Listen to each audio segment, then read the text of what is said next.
Okay, this is for my M5 discussion.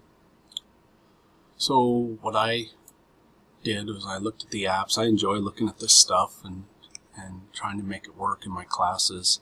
So the first thing I did was I used the redirect tool, and we've already did this before, and I added the units here. But then as I was doing this, I was thinking, well, what else could I put in here? And actually a graphing calculator works perfect. It takes them to the Des Moines website. I have students all the time asking how they can graph things, so that worked out really good. The next thing I did was I always try to find out with examples where to put the answer, and I usually would just write it down here below, but I actually like when it's covered and the kids have to think about it, or the students have to think about it a little bit. So like this one here, for example, I use the thing link.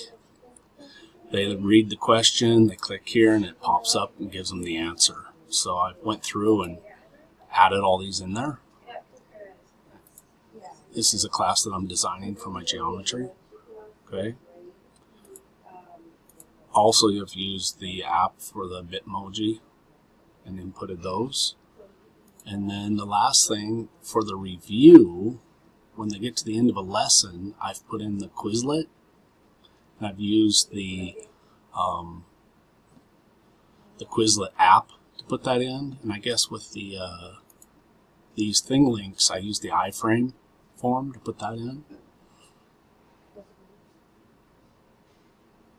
So that is what I did for my M5.